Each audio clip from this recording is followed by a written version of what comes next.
ایک تو لا اکراہ فی الدین، دین میں کوئی جبر نہیں ہے۔ جو مفہوم یہ لوگ لیتے ہیں، ہمارے پاس صدر اول سے لے کر آج تک قرآن مجید کی آیات کی تفاسیر موجود ہیں، احادیث موجود ہیں۔ لا اکراہ فی الدین کا مفہوم آج تک کسی نے وہ نہیں لیا جو اس دور کے لبرلز اس کا مفہوم لیتے ہیں، اور زبان زد عام کر دیا گیا۔ اور عام میں نے سنا ہے لوگ کہتے ہیں جی دین میں کوئی جبر نہیں، دین میں کوئی سختی نہیں، جو مرضی کرتا پھرے۔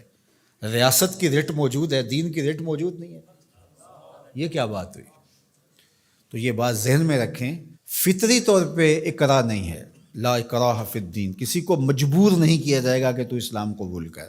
کسی کی کن پٹی پہ پسٹل رکھ کے یہ نہیں کہا جائے گا کہ اسلام قبول کر ورنہ تمہیں مار دوں گا، یہ نہیں کیا جائے گا۔ دوسرا یہ ہے کہ کوئی شخص اسلام لے آتا ہے تو پھر اس کا ہاتھ کٹنے لگے چوری کے بعد، تو وہ کہے کہ نہیں میں نہیں اس کو مانتا، لا اکراہ فی الدین، دین کے اندر کوئی جبر نہیں ہے۔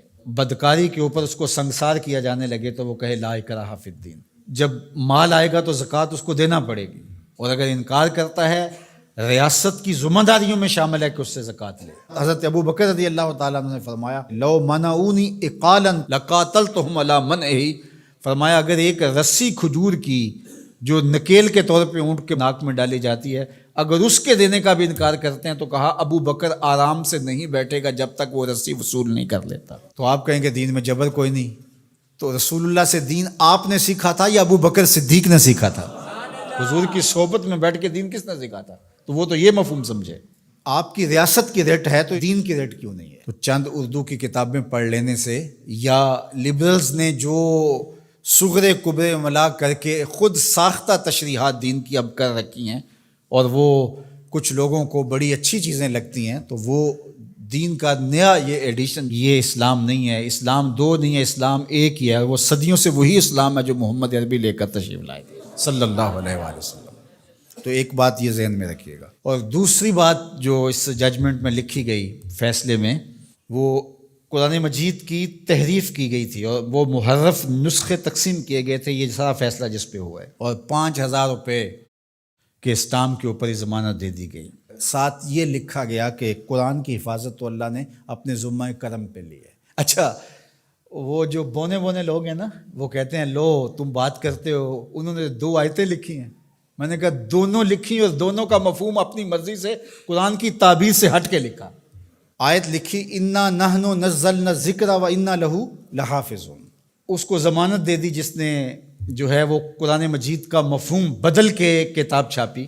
پہلے تو میں پوچھتا ہوں آپ سے کہ اگر پاکستان کے دستور کو کوئی اپنی مرضی سے چھاپ دے تو کیا آپ چھاپنے دو گے؟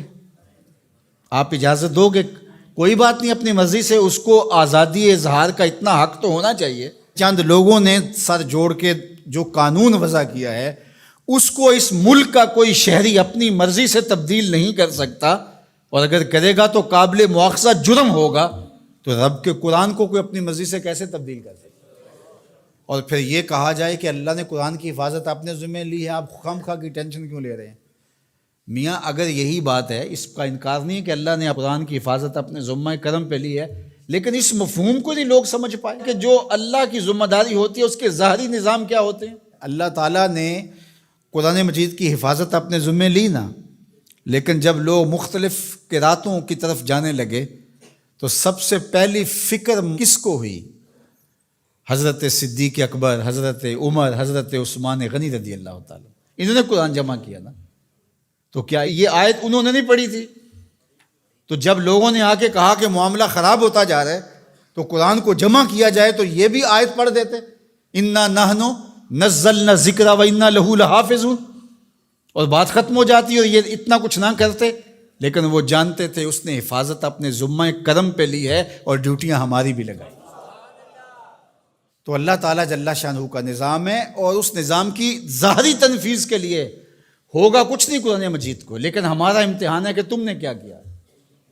اور یہ آیت لکھ کر کے ایک اعلیٰ عدالت کے جج کے فہم اور دانش اور ان کی عقل اور ان کے دراک کو داد دینے کو جی چاہتا ہے۔ کتنے سادہ لوگ ہیں، اور قرآن مجید کی 2 آیات لکھی اور اس کا جو مفہوم تھا بالکل اس کے ہٹ کے استشہاد کیا۔ اور ختم نبوت کا مسئلہ کوئی عام مسئلہ نہیں ہے، اس لیے ہمارے ذمہ داران کو سوچنا چاہیے، اس وقت ملک میں جو سیاسی عدم استحکام ہے، معاشی بحرانوں میں ہم دبے ہوئے ہیں، تمہاری عدالتوں پہ پہلے کس کو اعتبار ہے؟ ذرا آ کے مخلوق میں بیٹھ کے ان کی باتیں تو سنو، تمہارے بارے میں یہ سوچتے کیا ہیں؟ اور تم اب مذہبی ایشوز کو چھیڑ رہے ہو، اور پھر شریعت کورٹ موجود ہے، یہ فیصلے ان کو دو تاکہ وہ صحیح طریقے کے ساتھ ان فیصلوں کو نپٹائیں۔ ہر چیز اپنے ذمے لے لینا اور پھر تماشا بن جانا جس طرف ملک کو لے جایا جا رہا ہے۔ کچھ لوگ تو یہ کہہ رہے ہیں کہ کچھ عالمی سازشوں کے ڈانڈے اس سے ملتے ہیں۔ میں سمجھتا ہوں کہ عالمی دسیسہ کاروں کو کچھ کرنے کی ضرورت ہی نہیں ہوتی ہے، ہماری حماقتیں ہی کافی ہیں ان چیزوں کو کرنے کے لیے۔ تو اللہ تعالیٰ جل شانہ حفاظت فرمائے اور اس وطن کی خیر فرمائے۔